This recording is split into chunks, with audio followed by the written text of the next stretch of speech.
Watson says he has been mentoring Shedeur Sanders at the quarterback position.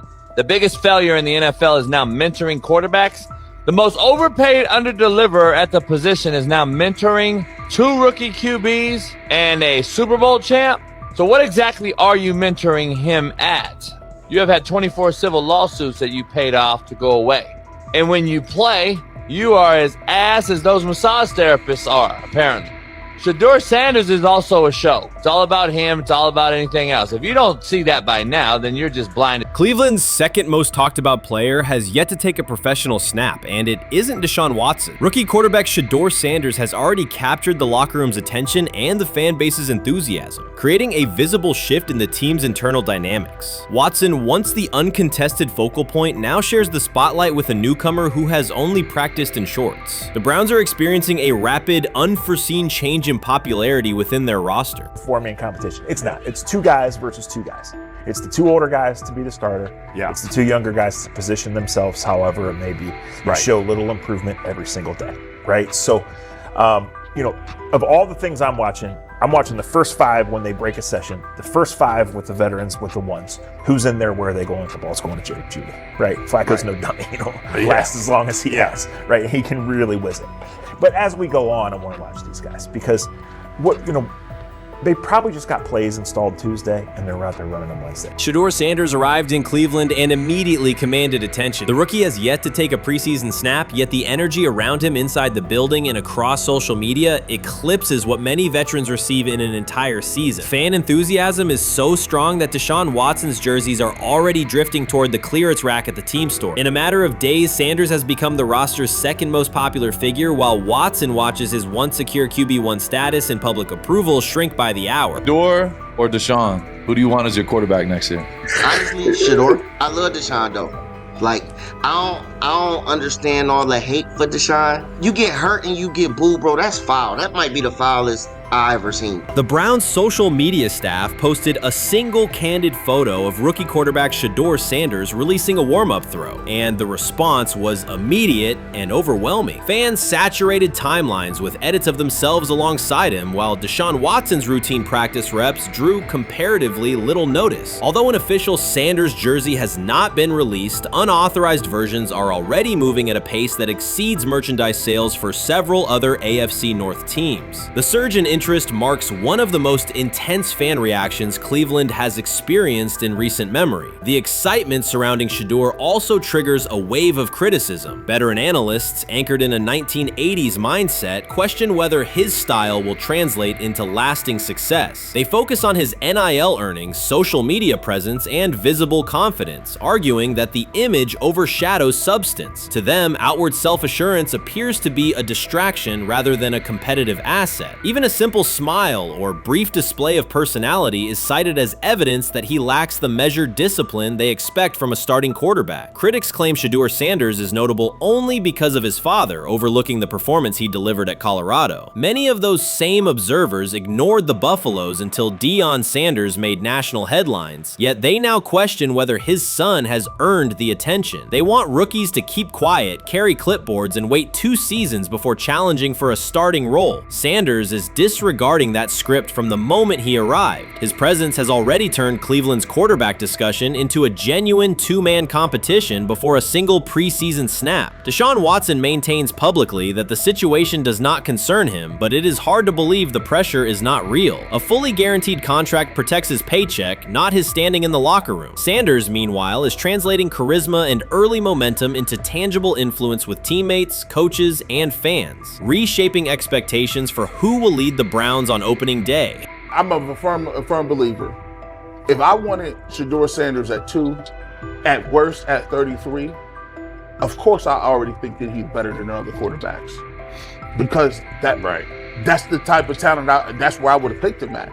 And if he was at 2 or 33, and he still had the same exact skill set, we would be talking about him starting and playing. Right. Well, there'd only be 3 quarterbacks. It'd be 3 quarterbacks, not 4. Yeah. But since he moved to the 5th round, that's cool. They might have to go along with it. But to me, I think if you ask who got the best tools, I'm going with Shedeur Shedeur Sanders has not taken a single professional snap, yet discussion about him has split NFL social media into two camps. One side already argues he should start immediately. The other worries about what that means for veteran quarterbacks like Deshaun Watson. Reporters now line the perimeter of Brown's camp, scrutinizing every inconsistency in Watson's spiral and every precise throw from Sanders during drills. Each well-placed pass is clipped, posted to TikTok, and captioned as evidence of a future QB1. Cleveland is no stranger to quarterback drama, but this situation is different. Rather than cycling through another unproven starter, the franchise is dealing with a rookie who entered with more polish, public attention, and perceived readiness than most first-year players. Fans chant Sanders' name before he has appeared in a preseason game, while the established starter works to maintain his relevance. The atmosphere is not yet a full controversy, it is a countdown. Traditional analysts insist on the importance of experience and respecting the process, yet Sanders is progressing on the timeline set by the supporters who already view him as the next leader of the offense. You made an interesting point. So I tend to have the drip, drip, drip. This was my Johnny Manziel theory, is that everybody makes mistakes, especially when you're young. But if I see 2, 3, 4, 5, then you've got a plumbing issue. It's not just you didn't close the faucet. So there's about 6 pieces of video in college where Shedeur was a little bit of a brat, whatever. Then there's the legendary cringy draft room. Didn't love that as a B prospect. Then there's back-to-back speeding tickets, both over 90, and a missed arraignment. The NFL is navigating unexpected headlines after a former Browns coach publicly defended Shedeur Sanders in response to reports of multiple speeding tickets. The coach's statement has sparked extensive online debate. Supporters welcome the show of loyalty, while critics question the motive. Sanders now finds himself at the center of an unforeseen controversy, and observers want to know why a Cleveland coach is standing so firmly in his corner. The story is developing rapidly and continues to draw intense attention. When it came out that he got a speeding ticket, I said it's not really that big a deal. I feel very differently about it now. Over 40 miles an hour over the speed limit, less than 2 weeks after you just got a ticket. I don't know if that's entitlement or immaturity. There's got to be some teams that are feeling very good right now that they didn't draft him. Observers are focusing on Shedeur Sanders' recent speeding ticket, treating the violation as a measure of his character and sidelining his athletic, academic, and philanthropic accomplishments. The incident, driving 15 miles per hour over the limit in a borrowed Lamborghini, has drawn sharp criticism. In response, a former Cleveland Browns coach has taken the opportunity to comment, even though the franchise is widely viewed as unstable due to its frequent coaching changes and limited on-field success. By defending Sanders, he presents himself as an authority on discipline and leadership. The statement, coming from an organization seldom praised for stability, has nonetheless attracted considerable attention across the league. You want to defend him a little bit. I thought this was an interesting take. Yeah, I thought it was really interesting that you said you were out because of the speeding tickets. To me, that's such a minor thing. You were so high on him in terms of his completion percentage in OTAs, and I thought that was a little aggressive on your part. But with the speeding tickets, I got a speeding ticket the first night of the draft, my first year there. I thought maybe I'd get the benefit of the doubt, but they gave it to me anyways. As soon as the former Browns coach defended Shedeur Sanders, social media erupted with commentary, resembling the volume of draft night coverage. Posts and opinions appeared within minutes, and criticism escalated rapidly. Detractors amplified Sanders' minor speeding violation, while supporters argued that such reactions were disproportionate to a single traffic citation. Shedeur Sanders received 2 speeding citations, and the minor traffic issue quickly drew national attention. Before considering the former Browns coach's response, it is useful to clarify the facts. Sanders, son of Pro Football Hall of Famer Deion Sanders and a current college quarterback, was twice ticketed for exceeding the limit while driving a high-performance vehicle. Commentary on social media escalated rapidly, with critics framing the incident as a significant character concern, even as the league has historically tolerated far more serious legal transgressions. Stepping into the debate, a former Cleveland Browns coach, best known for a tenure filled with losses and contested decisions, issued a strong public defense. He argued that 2 speeding tickets should not define Sanders' reputation or overshadow his on-field talent and community work, urging a balanced assessment of the player's actions. I don't love it from a 5th-round draft pick. I don't love that it happened multiple times, but I do think that this is the first time he's been away from his dad, and there's gonna be some growing pains now. Would I sell my stock on it like you are? Not because of a couple speeding tickets, especially in light of the problems that Brown's quarterback room has had to deal with legally in the last few years. I mean, this is nothing. The debate quickly shifted from 2 speeding citations to broader claims about integrity, growth, and leadership. The former Browns coach framed the infractions as moments for personal development and urged observers to view them in context. Critics responded forcefully. Some called for disciplinary action, others questioned Deion Sanders' parenting, and a few sought to discredit the coach himself, despite his professional record already being widely analyzed across the league. The reaction underscores an apparent inconsistency in public standards. Fans often overlook on-field confrontations, heated sideline arguments, and other significant controversies, yet they treated Sanders' routine traffic offenses, speeding without evidence of reckless endangerment, as indicators of serious character flaws. If such minor violations were adopted as the primary measure of morality in professional football, many players would face similar criticism. Sports media amplified the story almost immediately. Television panels dissected Shedeur Sanders' decision-making, treating 2 speeding tickets as indicators of deeper character concerns. Networks aired detailed segments under banners such as red flags and road rage, repeatedly questioning whether the citations might affect his draft evaluation. Although Sanders is already regarded as a first-round prospect, analysts emphasize that NFL teams value discipline and legal awareness when forming final assessments. Many commentators overlook the fact that other high-profile players have faced more serious offenses without similar scriptney. Throughout the coverage, the former Browns coach defended Sanders, portraying him as a talented quarterback subjected to disproportionate criticism in a culture that expects near-perfect conduct. His argument was thorough and methodical, asserting that the traffic violation should not overshadow Sanders' skills, work ethic, or future potential.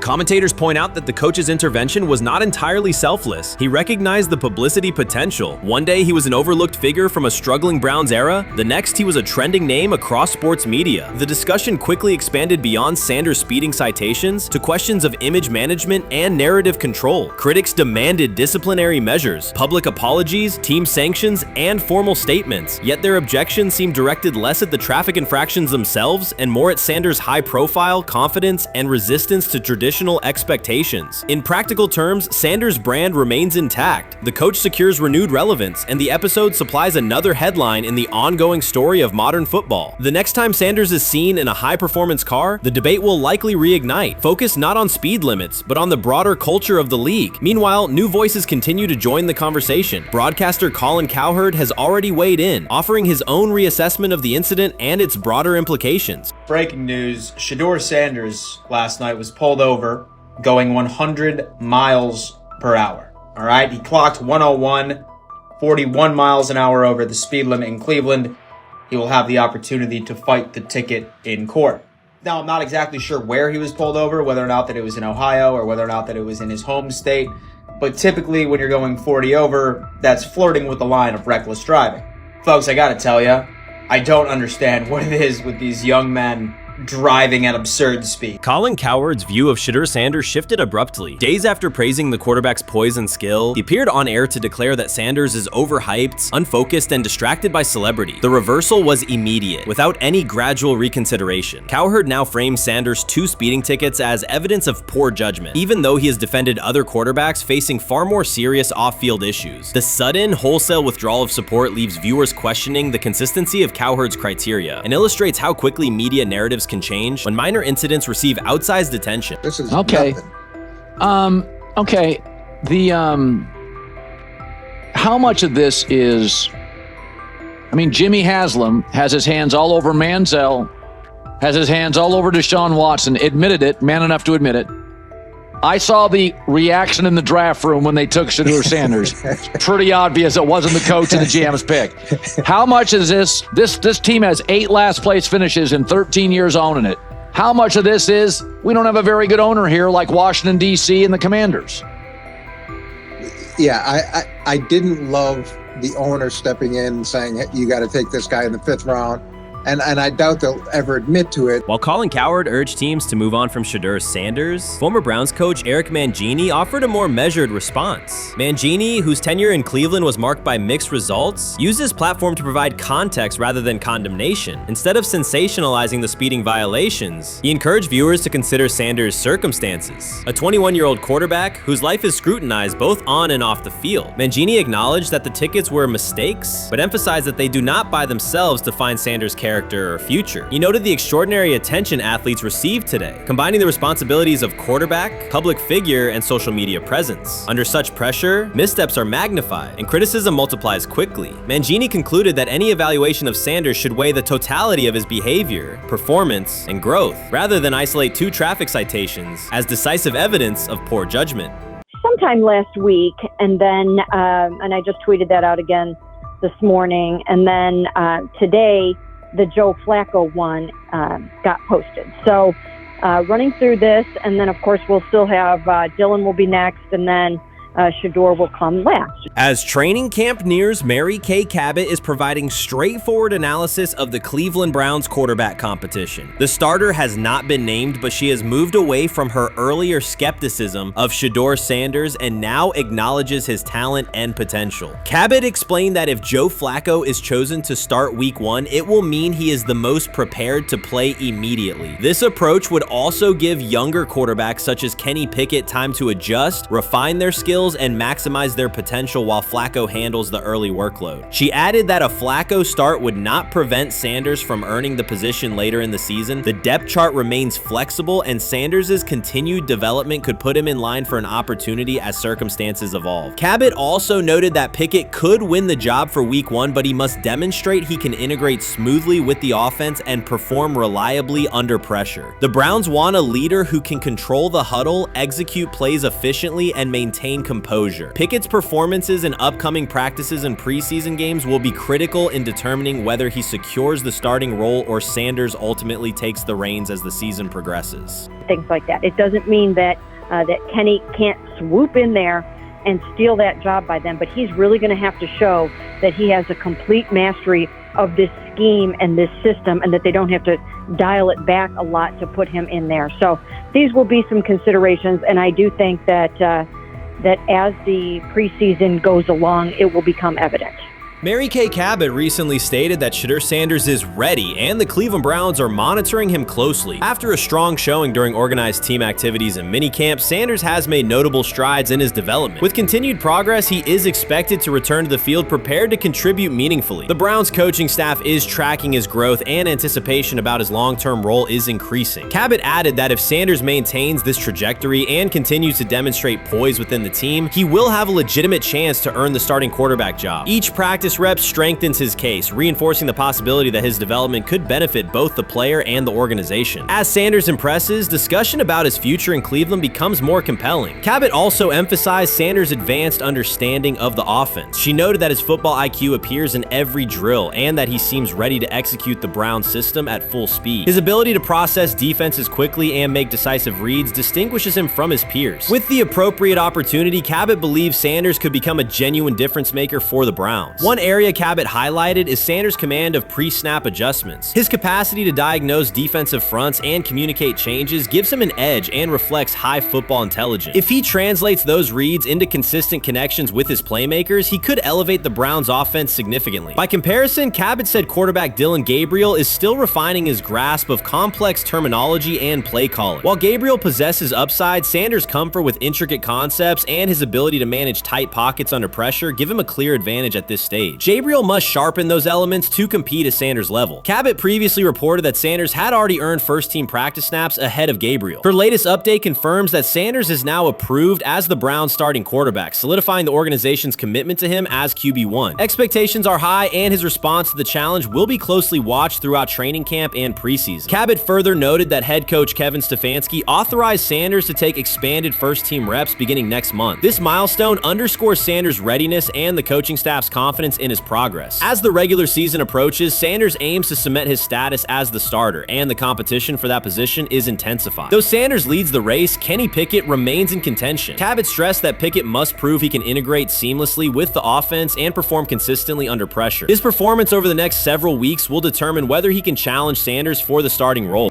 With both quarterbacks vying for the top spot, the Browns' Week 1 starter will be one of the most scrutinized decisions of the upcoming season. For now, Cabot's reporting underscores Sanders' rapid ascent, strong football intellect, and growing command of the offense, qualities that position him well to lead Cleveland's offense when the opportunity arrives. Shedeur Sanders doesn't ask for excuses. He hasn't blamed limited reps, patched together receiver groups, or fourth-string offensive linemen struggling against Cleveland's second-team defense. He shows up, works, and demonstrates why he belongs. On day 3 of Browns training camp, for the first time since OTAs, he finally received something close to a fair opportunity. He lined up with the second unit during an 11-on-11 period and made the most of it. In 8 plays, he did what he typically does when given a chance. He executed. He went 2 for 2 on a quick series, finishing with a decisive throw to tight end Blake Whiteheart that immediately caught the sideline's attention. There was no hesitation in his drop, no unsettled feet, and no panic. Just firm, accurate timing and clean operation. It raised an obvious question. What has taken so long for the Browns to evaluate him with a functional group?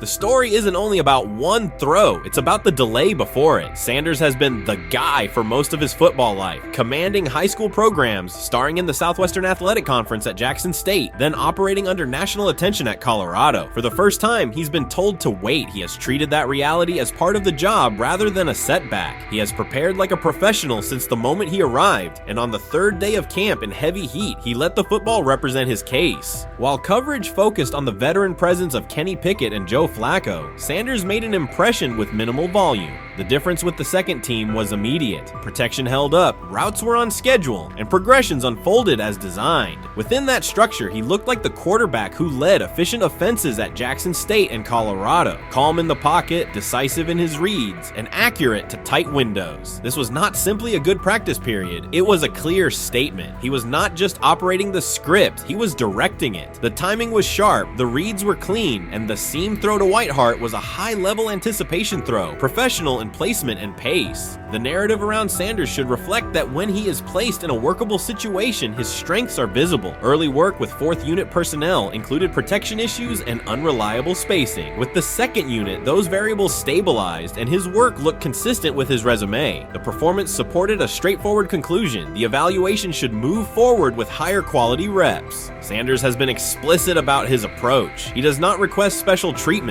He intends to be prepared so that when an opportunity appears, he can step in without a drop-off. He has said he wants to be ready for anything and not offer explanations after the fact. That mindset fits what teammates and coaches have observed. A quarterback focused on the assignment, not the conversation around it. The conditions were demanding, relentless sun, heavy humidity, and a practice tempo that stressed decision-making. Many players fatigued as the session wore on. Sanders did not show signs of rushing reads or forcing the ball. He managed the pocket, reset his base when necessary, and continued to deliver on time. The path he has taken, HBCU starter in the SWAC, then Power 5 starter under constant attention, has prepared him for compressed evaluation windows. He has been under scrutiny for years. The heat did not change his process. He moved defenders with his eyes, anticipated breaks, and stepped into throws with balance. The crowd was not chanting his name, and there were no ovations. That was irrelevant to the task. He is focused on the locker room and the staff, and he is building credibility the same way he did at previous stops, by being reliable when the ball is snapped.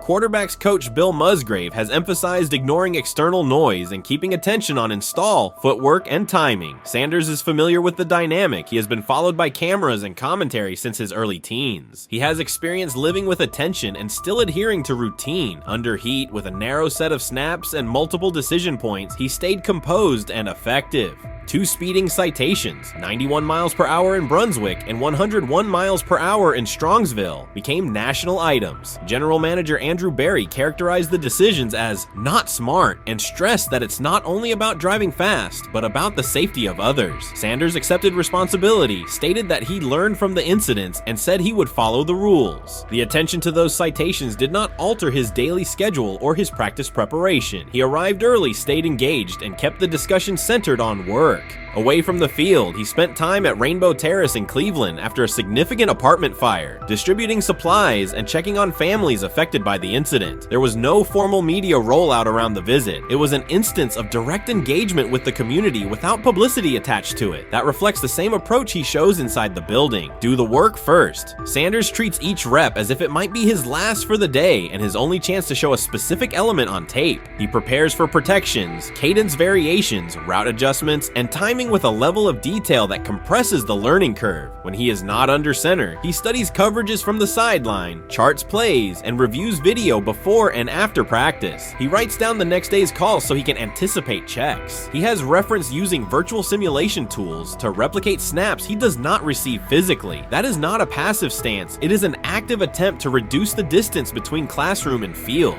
He is building relationships across the roster, not just with projected starters. He communicates with defensive backs to understand what they see and how they react to certain stems. He spends time with offensive linemen to align on cadence and protection calls. He connects with newer players away from the facility so that communication improves in practice. That is practical leadership, consistent, low visibility work that becomes obvious when the ball is snapped and the operation is smooth.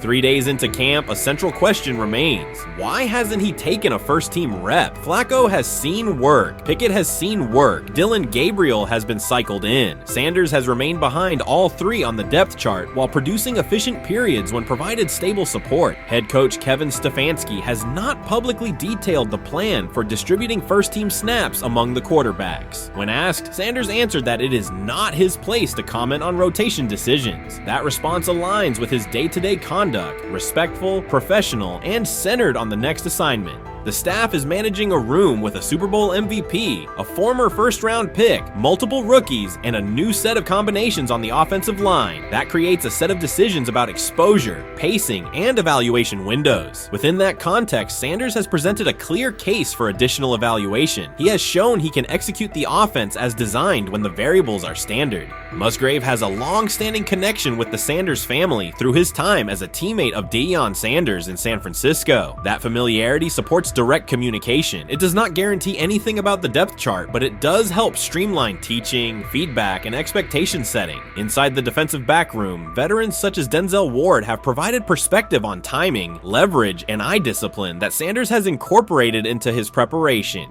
He is operating without the immediate family structure that defined his college environment. Away from his brother Shiloh and his father Deshaun, he is managing his own housing, nutrition, recovery schedule, and all the smaller tasks that accompany an NFL routine. Those adjustments matter because they influence consistency across a long camp. He has treated those responsibilities as part of the job rather than distractions, which is reflected in a steady daily approach. What he showed on day 3 with the second unit was not a surprise to those who have tracked his prior work. It was a continuation of a profile: efficient sequencing, clear timing, and consistent ball placement when protections and routes hold up.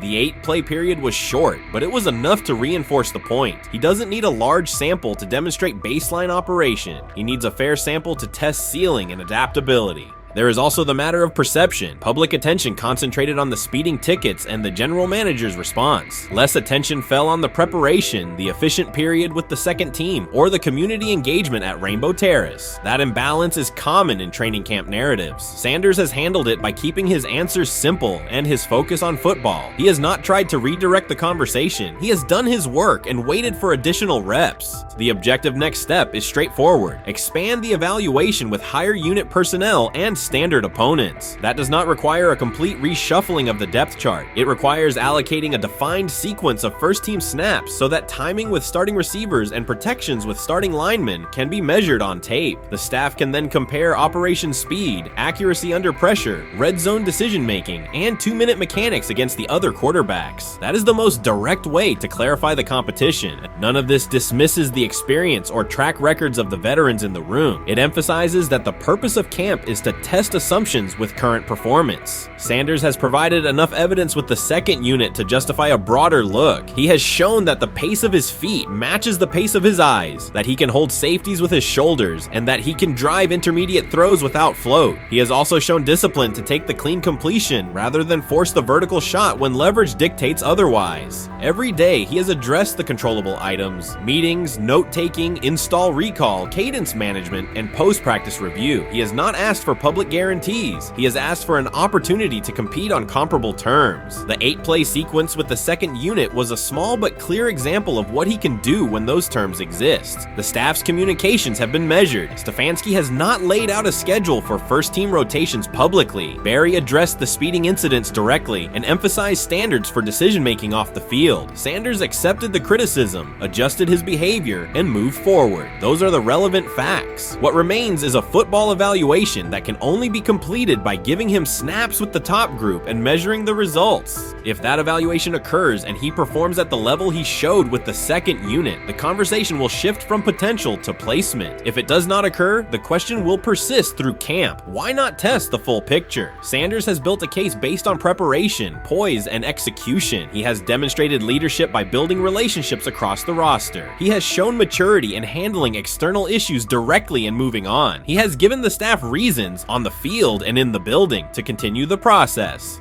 3 days into camp, he has answered everything within his control. He has shown growth, discipline, and consistent operation. He turned early fourth-team disarray into learning, then executed cleanly when moved to the second unit. He kept the discussion on football when outside topics threatened to dominate. He has not tried to win a press conference. He has tried to win every rep. If he continues to stack days like this, the next step is logical. Evaluate him with the starters, document the results, and let the tape determine the depth chart. Until then, he will continue to prepare, continue to compete, and continue to present the same message through his play. While much of the NFL community attended the ESPYs in Los Angeles, Shedeur Sanders spent the day in Cleveland with families recovering from a residential explosion. He did not seek cameras or a red carpet appearance. He chose to be present in a neighborhood working through loss. Weeks earlier, an explosion at the Rainbow Terrace Apartments in the Garden Valley neighborhood displaced more than 100 residents. Local officials reported that 42 families were left without housing. A father suffered burns over most of his body and remained in a coma. His 2 young children were hospitalized in critical condition. The damage extended beyond structures. Families lost possessions, stability, and routine. Cleveland City Council member Richard A. Starr described the moment as a family fighting for its future. Outside of local reporting, national attention was limited. Sanders decided to go to the site, meet residents, and help organize a day focused on relief and connection.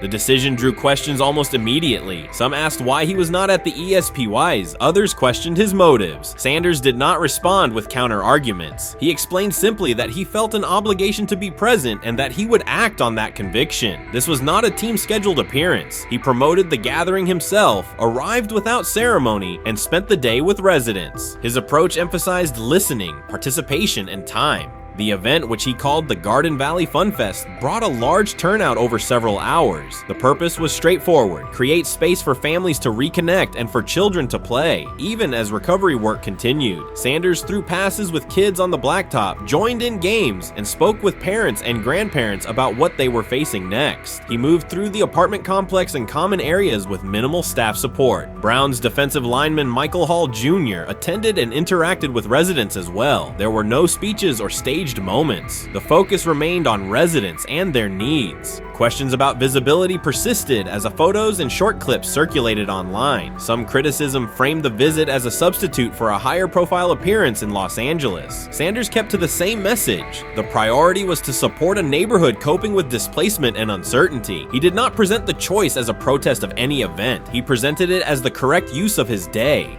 When local media asked about his intent, Sanders said his goal was to provide families with a day of enjoyment and a reminder of community. He added that financial support can help, but that showing up in person also matters. Standing with people, listening to them directly, and offering time. The statement matched the structure of the day. He stayed on site, remained accessible, and left the focus on residents rather than on himself. The timeline mattered to him as training camp approached. Sanders did not connect the visit to his role on the depth chart or his draft position. He kept references to football confined to preparation, learning the playbook, protections, cadence, and timing, seeking guidance from veterans, including Joe Flacco, and staying ready for opportunities when they come. He has repeated that he has time to grow and intends to use it to learn the system and earn trust. The visit did not alter those priorities. He returned to his regular schedule the next day. Since arriving in Cleveland, Sanders has treated community work as part of his responsibilities. Before his jersey went on sale, he visited visited schools, including John Marshall High School, speaking with students about goals, accountability, and effort. He set public objectives confidently, such as long-term aspirations for the franchise, but paired them with routine work in the building, meetings in stall, film, and on-field reps. The day at Rainbow Terrace fit that pattern. Identify a need, show up, contribute, and avoid unnecessary attention. For residents, the FunFest provided a brief reprieve from ongoing challenges: housing transitions, school logistics, medical appointments, and the paperwork that follows an emergency. For teammates and staff who observed, it was an example of a rookie investing time locally without seeking a headline. For Sanders, it reinforced how he plans to operate in Cleveland: be consistent, be present, and let action speak. The setting at Rainbow Terrace underscored the scale of recovery ahead. Families described the first weeks after the explosion: nights in temporary housing, efforts to replace clothing and essentials, coordination with agencies and community groups. Sanders moved from group to group, speaking with parents about their immediate needs, greeting elders who came to watch the activities, and encouraging kids who wanted to throw a football, run races, or take a photo. He kept the schedule flexible so residents could arrive and leave as they were able. Community partners and volunteers handled tables for supplies, simple games, and refreshments. There were no sponsor banners or organizational pitches. Residents organized as they usually do, checking on neighbors, guiding children, and sharing updates. Sanders' role was clear: participate, make time, and listen. The presence of a recognizable player brought energy, but the purpose remained practical: create a normal afternoon in a place that had not felt normal since the blast. Online reaction covered the full range of opinion. Some posts praised the decision and the event's tone. Others questioned why a rookie would skip a high visibility awards show. Sanders did not try to manage that conversation. He maintained the same explanation. He chose to spend the day where he believed he could be useful, and then he returned to his football schedule. The approach was consistent with how he addresses other topics: answer directly and move on to the next task. The same measured approach appears in his preparation for camp. Sanders has not asked for public guarantees about reps. He has focused on install recall, cadence, and protection IDs, route timing, and situational work. He has sought input from veterans, thanked teammates who have provided guidance, and spent time with receivers and linemen to align on communication. Coaches have emphasized that the quarterback competition is a process, and Sanders has accepted that framework. His emphasis remains on readiness. None of this overshadows the experience and resumes of other players on the roster. It does provide a clearer picture of how Sanders operates as a professional. He separates off-field actions from promotional efforts. He keeps football preparation focused on what he can control. He communicates with teammates across position groups so that timing and expectations are shared. He does not try to steer attention in his favor. He tries to make steady progress. The day in Garden Valley was one example. He arrived without a speech, stayed for hours, and left without an announcement. He did not ask for recognition. He offered time. Residents responded in kind. Kids lined up for catches and races. Parents and grandparents asked about camp and wished him well, and neighbors coordinated rides and schedules around the event. The atmosphere felt like a neighborhood gathering, not a media production. Local leaders who were present or who spoke later emphasized that recovery will take months. Families will continue to navigate housing, healthcare, and daily logistics. Events like the FunFest do not resolve those issues, but they help sustain community connections and morale. Sanders' contribution was to create a space for that to happen and to treat the day with the same seriousness he applies to practice, plan, execute, and keep the focus where it belongs. As the preseason approaches, Sanders will continue to compete for opportunities on the field. He has said he will be prepared when called upon, and that he understands the importance of mastering details before focusing on outcomes. The organization will make decisions based on evaluation, and he will accept the results while continuing to improve.